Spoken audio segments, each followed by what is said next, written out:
Yo, what's good? What's good? What's good? What's good, everybody?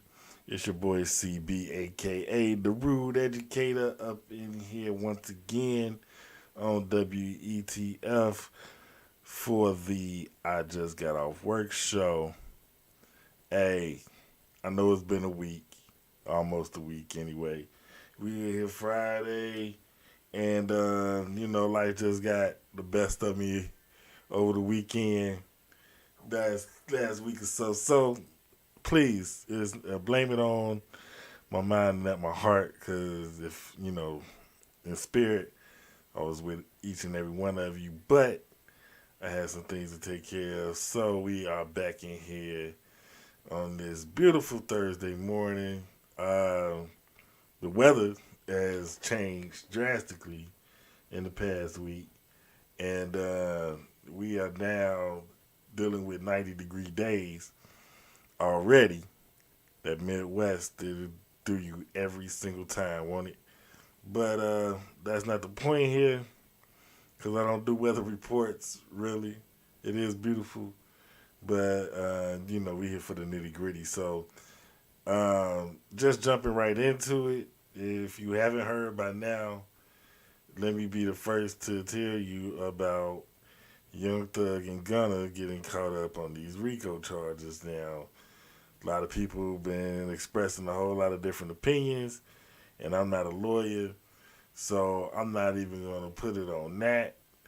But there was a video floating around with Wallow talking about how, being involved with that life to try to prove how real you are ends up getting a lot of guys in trouble. And he was actually speaking to Young Thug when he said that. I don't know. Wallow, is regarded as one of the realest cats still around the game, and he was dropping some knowledge on Young Thug at that particular time about people that he associated himself with, staying in the street life even after fame and fortune come, which and it's crazy because all right now my generation, the way we look at some of the rappers that came up, in this current generation, and I mean they on their way out, to be honest. So far as how the hip hop thing go, they in their 30s now, or getting close to that, and still trying to stick to those same codes that you did, when you were a teenager. That's gotta get reevaluated. The other part of that is, these people that you associate with, what kind of value are they actually bringing to your whole business? Everybody looking at themselves as a business these days, as a brand, no matter what their actual talent is, no matter what their actual skill is. Everybody's looking at themselves as a business. And so when you are looking at yourself as a business, you have to look at these people that you associate yourself with as having value or not. And the thing about it is, it's got to be some type of value placed on them for them guys to still be around, whether it be, good or bad, however you want to look at it. I think in the mind of the person, they're keeping them around because they serve some kind of purpose, or they have some type of thing going on. Some people might say it's just as simple as they know where your mama stay, and that's also can be an issue if it's not dealt with properly. So all of those things kind of factor into a case like that, if you ask me. Now, I don't know the details of the case. I don't really even know all the characters of the case. I know that, Young Thug came up under the Cash Money system. Him and what's his name? Rich Homie Quan. They was the Cash something, right? Whatever the Rich Squad, whatever the hell they was. And then, that evolved. Young Thug pretty much made a name for himself, singing on the records and everything. And I mean, it's he's a I don't know if you say he's an icon or not, but he's definitely one of the more popular people that's out. And for him to get caught up into something like this, it's got everybody talking. Also caught up in the whole thing is Gunna, Young Gunna, formerly known as, and like uh, it's always interesting the way that people associate, and then the way that they come up, and then you see all the stuff that's involved in the background. You really start to wonder, like, when did they become actually associated with this? Was it before the fame, after the fame? Who was it that actually introduced these guys to these people? It's always that question. And so, like, now you got these guys up on these charges. Apparently, son, there's a whole lot going on. They got so many different charges. The number of charges is ridiculous. And, we're going to see what happens. Again, I am not a lawyer, so my speculation don't really mean jack, in this kind of thing. If we could get, a lawyer to come up here and talk about it, y'all know, what I'm saying, that'd be nice.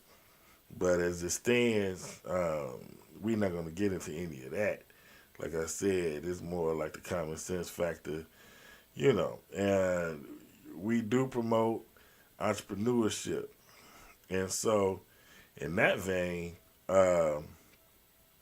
you really got to look at what's going on here as a bad business move.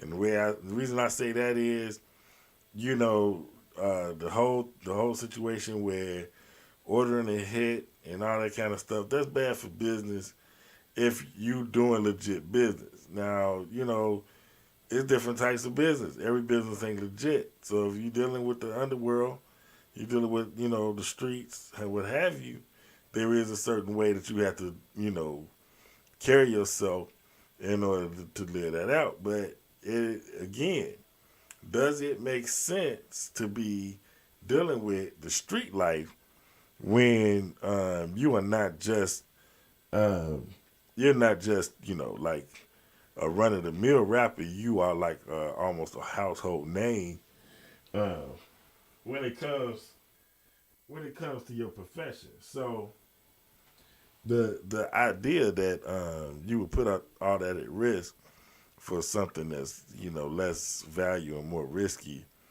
um, really doesn't make a whole lot of sense. So that's for one, and then for two, it's like the Fed's still doing cases on rappers. Apparently, uh, when it ain't nothing else going on, they're gonna come for you. So you got to make sure your nose clean, man. You gotta really, be out here making the smart moves for your career, for your family, so that can't nobody come and take that away. We were just talking about the way that marijuana has changed from like a dirty business of black market to where it's like totally legitimate in a lot of cases. And it takes some. There's a learning curve with that. There's a certain amount of like, damn, I didn't know I could do that involved in going from one to the other. And it's just interesting that we got we living in the world of legal weed, but there's all still all of this crime that's in the undercurrent of our society and our community. So I don't know. I don't have all the answers for that. I don't have a whole lot of answers at all for that. But I know that when we come together and talk about these things, that it's always the same types of things being said, no matter the community, no matter the location, So I really hope that we start looking at what we're doing, why we're doing it, and stop doing some of these things that cause us to suffer. Not just us, not just as the individual making the decisions, but when you making some decisions, you got to realize how it's affecting the people around you, the people that count on you to take care of them, and the people that look up to you as inspiration, as what I'm saying, a way to model themselves after. I mean, Young Thug got a whole lot of clones out there, a whole lot of people out there thinking that they can do what he do, because he makes it look so effortless, and that's how it goes. You inspire a whole generation of folks to do what you do when you're good at what you do. And regardless how you may feel about him as an artist, Young Thug was effective in what he did. His fan base, loyal, all of that. So, shout out to them brothers. In their case, hope their case, works out better than what it's seeming right now. A lot of people, like I said, they speculating and saying what it is and everything, and ain't nobody went to law school to get that degree, so I ain't got nothing to really say to that. Other things that's going on, it's been a week, so I ain't really got a chance to talk too much about the Dave Chappelle incident that happened. The guy rushed the stage, got his arm broke, blah, blah, blah. They done talked about it. The media done talked about it. They didn't press any kind of serious charges on my man. He got misdemeanor charges because of it. And, I think that's, case right here. You can have a learning moment. Hey, don't think you're just going to run up on a big stage like that on somebody and be able to, if you're going to rush a comedian, you need to try a small stage and be careful. You know what I'm saying? In that, you don't know what kind of goons lurking around that corner. You know what I'm saying? Ready to ride for that comedian that's on stage. So at the end of the day, you might want to just what I'm saying, keep it to the internet, because I think what's been happening lately is that people start thinking that because they can talk shit on the internet, that they can somehow take that same behavior into real life. And the thing about it is that, people got a lot of pent up aggression right now, and that could be detrimental to your health if you're running up on the wrong people. And I mean, hell, you might run up on the right person and still get still get handled, because that's where we at right now. People ready to go to war for theirs, and when you come out thinking this is about to be sweet, or thinking they have to go for the okie doke, you don't know everybody's history, and more importantly, you don't know the history of everybody that's around that person. So while you thinking everything is cool, you know what I'm saying, homeboy from the sticks that just be lounging around because he ain't got nothing better to go on with his life. Hey, you can try it if you want to. You know what I'm saying? And I mean, a lot of it's it's guys that's smart or that's around. You know what I'm saying? They keep people around that's like that. Just because they know, hey, I ain't gotta touch you. You know what I'm saying? I can just put my goon on you, because shoot, it's some cats out there that love gooning for the sake of gooning.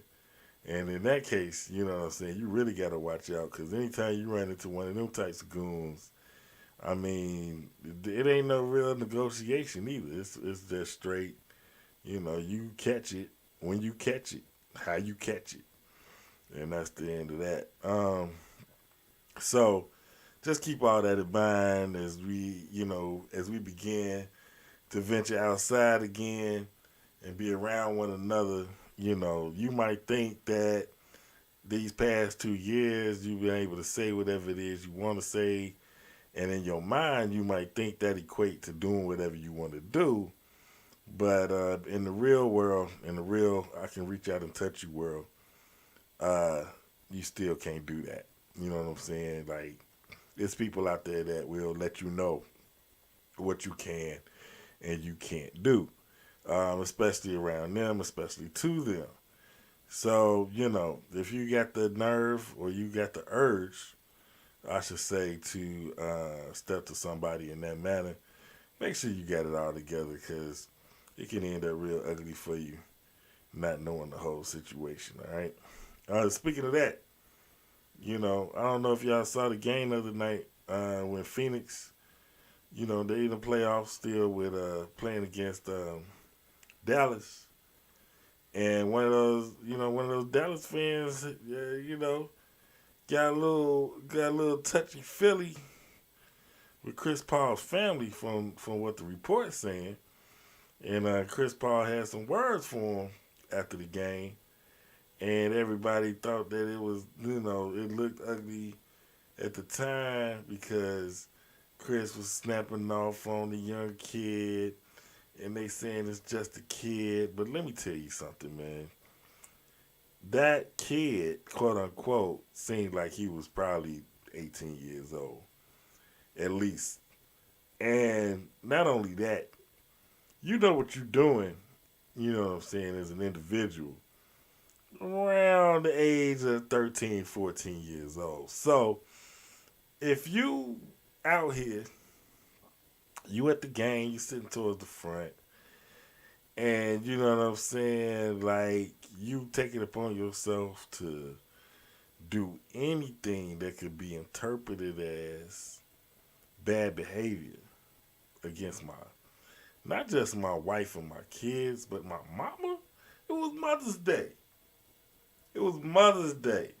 And this kid decides that he gonna do, and of course the report got back.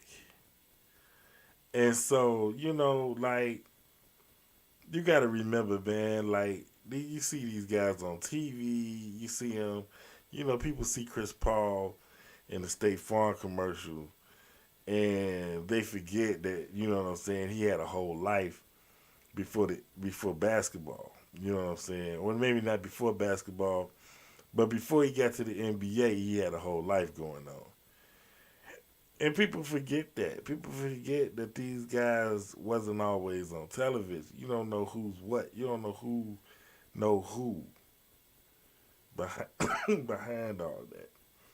So you got to keep that in mind. You got to keep the idea that everything ain't, you know what I'm saying, smoke and mirrors. Everything ain't lights, camera, action. You know what I'm saying? You might fuck around and find out. And that's what people got to realize. If you want to find out, they'll let you know. You know what I'm saying? And that's, hey, I'm like Mr. Miyagi with it. I'm just like, hey, can't lose if you ain't there. You know what I'm saying? That's how I look at it. Hey, seldom seen. You call it what you want, but I stay out of all discrepancies and all of that nonsense, because at the end of the day, that's all it is. You know what I'm saying? Like, man, I ain't got the time, man. You know what I'm saying? Like, I ain't really got the time for it. People go this and that. See, here's the thing with me, all right? If I'm going to fight for something, it better damn well be worth my time. Because, you talking about fighting. You know what I'm saying? That's expending a lot of energy. That's a lot of hustling and tussling. You know what I'm saying? It's like a workout. Look at me, man.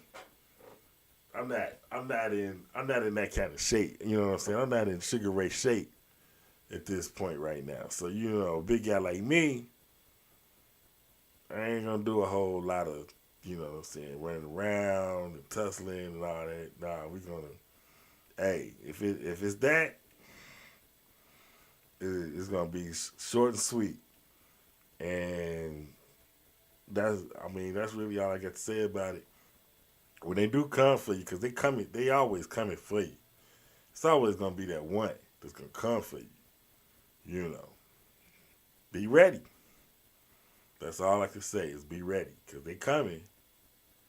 You know, they always do.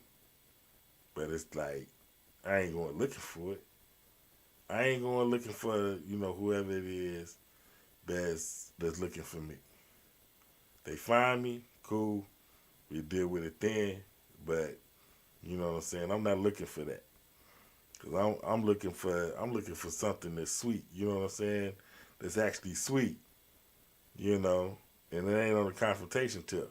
I'm looking for something that's gonna add to what I'm already doing, not take away from it. You know, that's counterintuitive. Like, why you looking to destroy something if you a builder?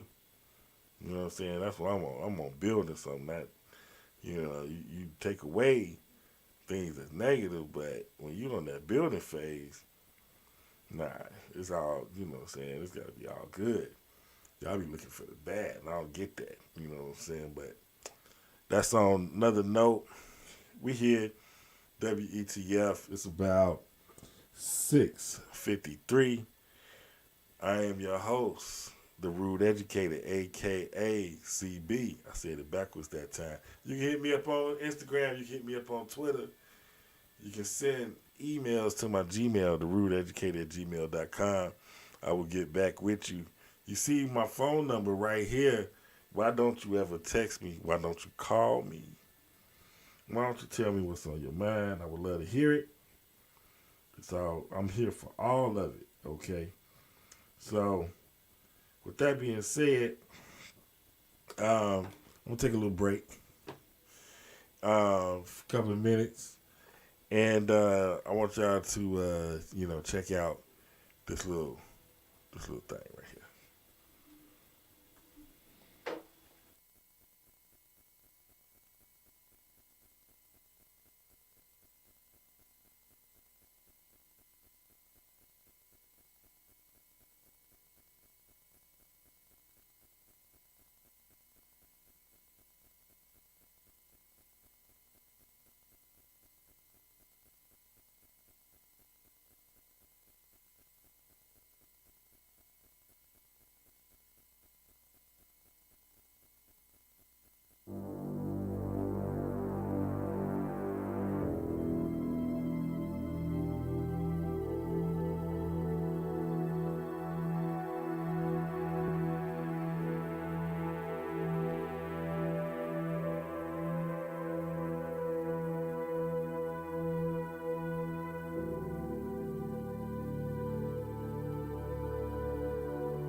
All right, we back. Hope you didn't mind that short intermission. Had a couple of things to take care of. Like I said, man, we on here at WETF on a regular basis. I can't say on a daily basis no more because I missed too many shows. But On a pretty regular basis, I'm here at 6:30 in the morning, usually on days where I just got off work. And this is the I Just Got Off Work show. I'm your host, CB, aka The Rude Educator. Man, if you don't hit me up on Twitter and Instagram, you better say what's up. Hey man, look, there's a lot of TV to come on, a lot of movies to come out, and I can't catch them all, okay? But when I tell y'all to check out a show, you got to check out the show that I'm talking about. The only reason I'm telling you to check it out is because I don't want you to miss out on something that's so great. Ain't nobody paying me to tell nobody to look at anything. So it's coming from the heart when I tell you this. And when I tell you that we run this city, about the Baltimore police on HBO is hitting, you got to trust me on this. I mean, they talking about all types of corruption on the police force in Baltimore, and then they talking about the politics behind it and how that's corrupt. They talking about all of it, and I love it because it's taking the veil away. It's making everybody, you know what I'm saying, it's holding everybody accountable. I love television that does that. I love television that tells the truth. It's hard to find, especially these days. But here's one show that's doing that. Now, again, that show is run or made by some of the people that made The Wire. You will see several actors that acted on The Wire in the show. And I just think that adds a little bit of authenticity to the idea that it's hidden. And that's all I got to say about that. The show is hidden. Y'all got to check it out, man. For real. Other things that need to be checked out, if you have not already, we talked about it last time, is that Ozark finale, that final part of the season. If you never watched Ozark before, now's the time to start. You can binge watch the whole show and be done pretty quickly. These new age shows ain't no more than 10, 13 episodes a season, no way. So you can finish them up real quick. And then they got the even shorter shows. It's not even whole 10 episodes. They usually end those at 8, sometimes 6. The limited series. That's what's funny about television these days. First of all, everything is on demand, so you don't have to tune in at a particular time to watch anything. Like, I don't know, the only time that I tune in to watch something on time is like a basketball game or a football game, some type of sport. You know what I'm saying? Something where you watching it live. Then I'll watch that on time.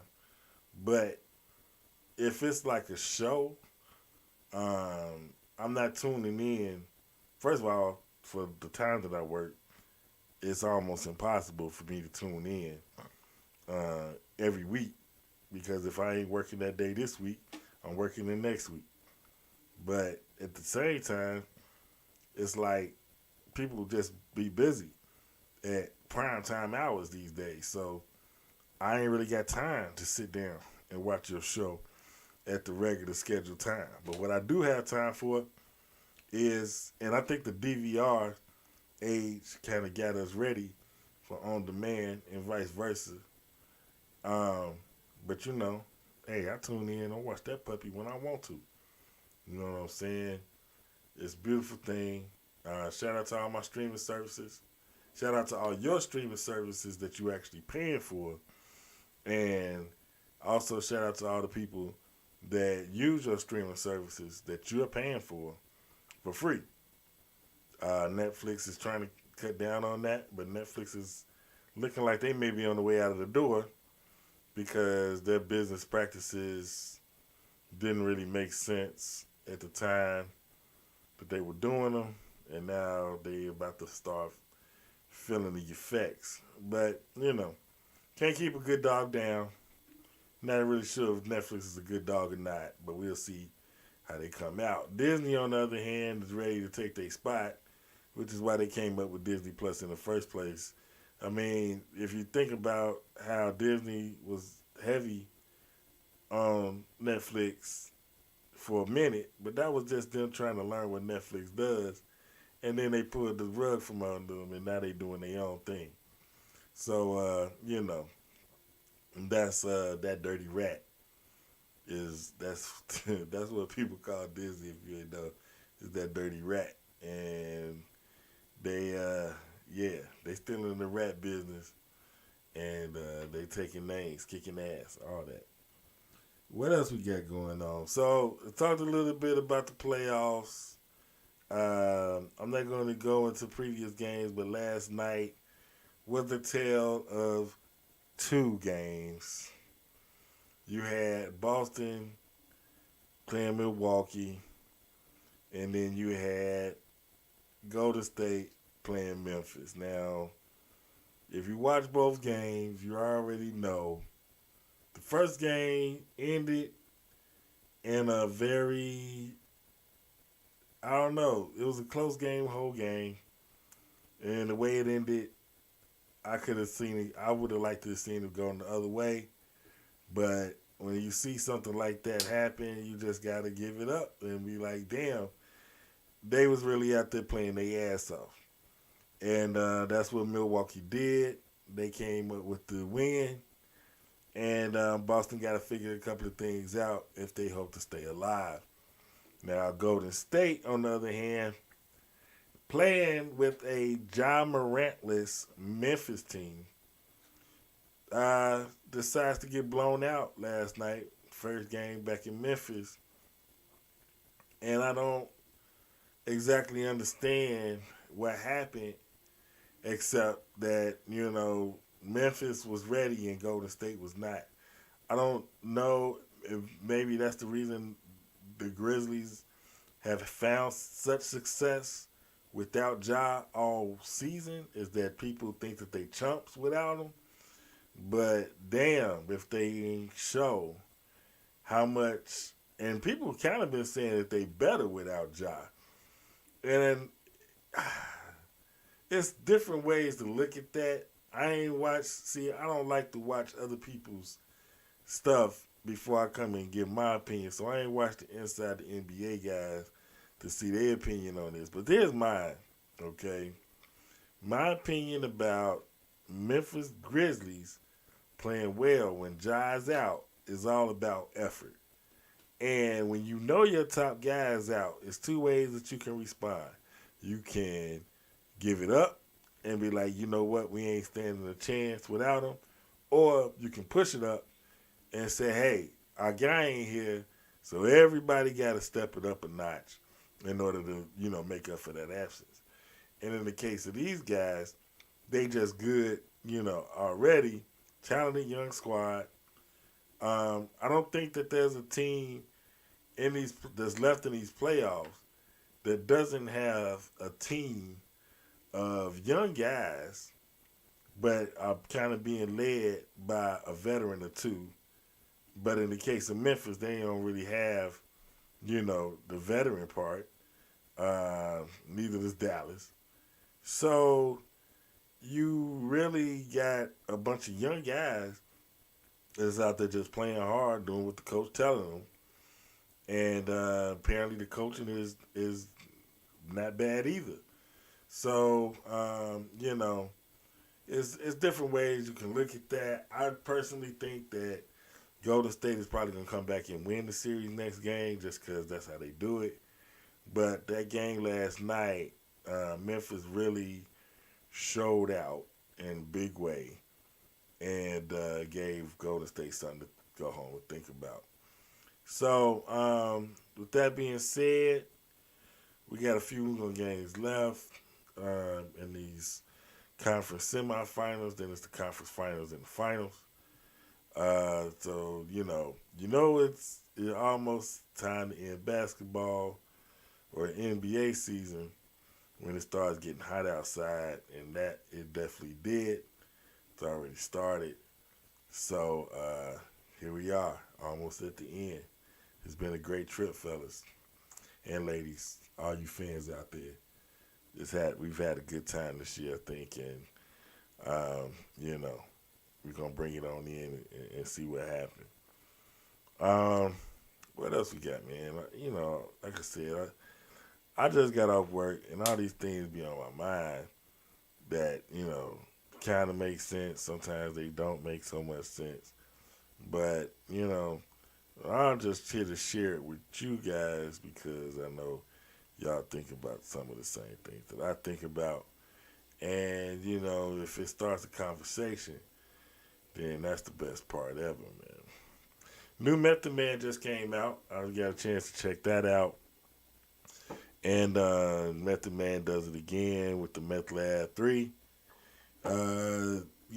Guest spots notwithstanding. One of the most notable spots, of course, Redman's on there. You got Carlton Fisk and those guys all on the album.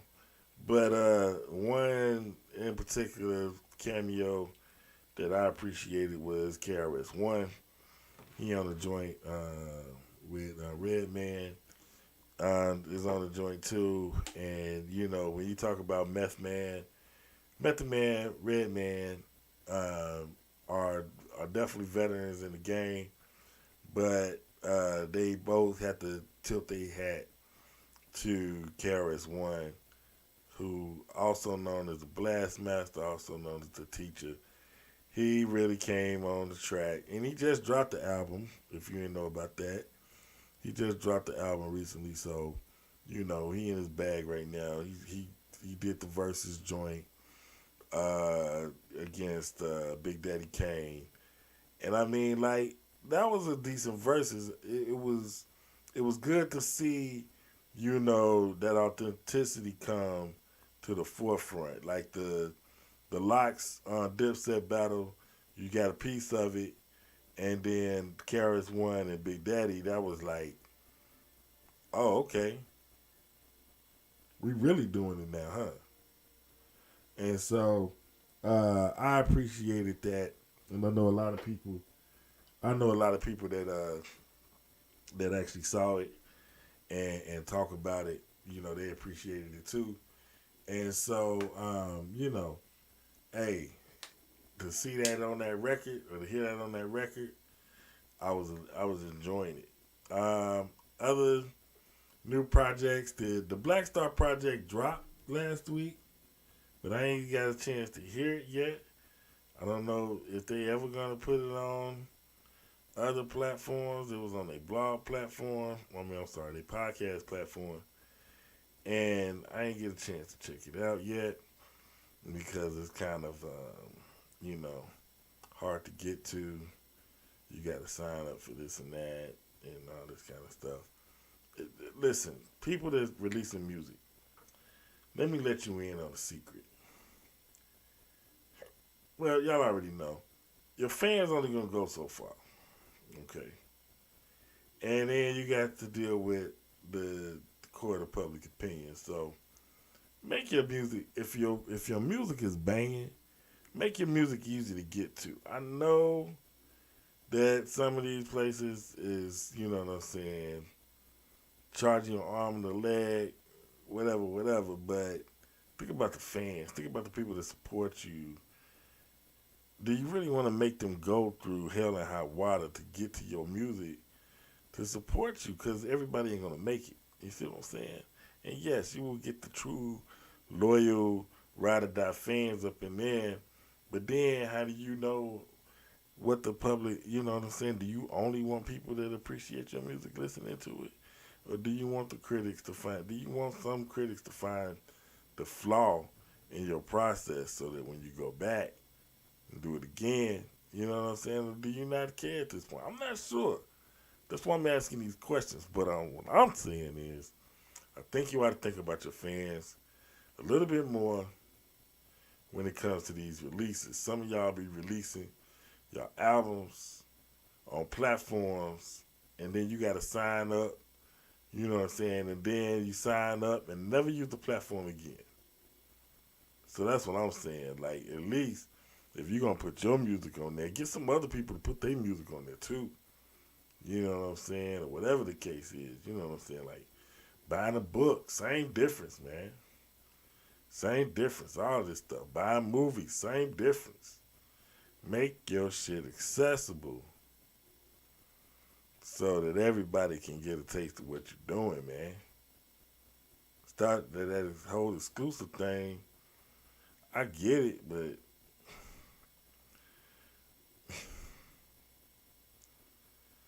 when you drop your NFT album, make it exclusive. Make that exclusive. Don't make the joint you trying to. Man, I'm trying to listen to the joint. I can't even hear it. So since I couldn't listen to Black Star like I wanted to, I ended up listening to some Juice World. Because I saw an article, it may have been fake news, said he had 3,000 songs done.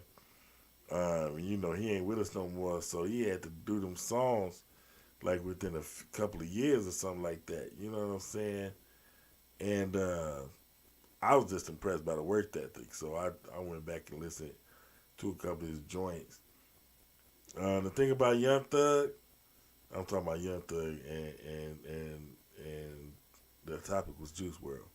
But the thing about these young guys is, for me, it's hard to know when I'm listening to something good or if I'm just listening to some more of the same. And I can tell that there's nuances there that I'm not exactly catching, that maybe my ears ain't in tune to, that may cause this got to be either great, you know what I'm saying, or greater than, what I hear. But that work ethic, the respect for the work ethic remains, because I know it's not easy, no matter what you're doing, to go in there, lay down the joint, you know what I'm saying, have it sound like something, to where somebody can make something with it and do something with it. So shout out to him. Shout out to Juice WRLD, RIP to Juice WRLD.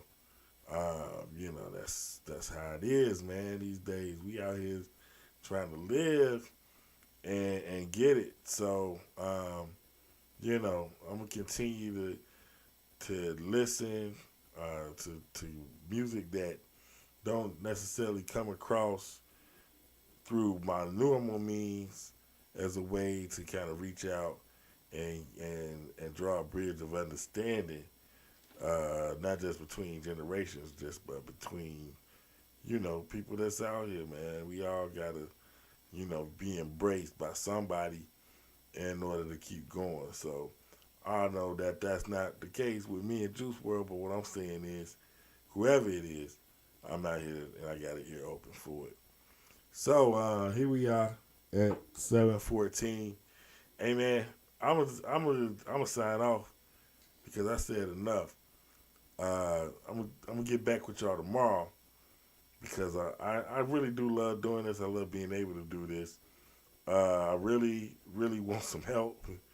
If you know anybody, if you feel like you may want to do it, just hit me up. Hit me up so we can, talk about it. Maybe it's something else you can do that ain't directly affecting this, but it's still something that's helpful in the grand scheme of things. So hit me up if it's any interest in anything that's going on down here at WETF, because we might be able to use your skill, your talent, your ambition in our mission. So, hey, CB, aka The Rude Educator. You can hit me up on Instagram. You can hit me up on Twitter. You can say what's up in my Gmail at therudeeducator@gmail.com, or this little phone number that's scrolling across your screen at the bottom can always be contacted for a little, hey, how you doing? I'm on my way to bed because I'm tired. I'll holler at y'all later. Peace.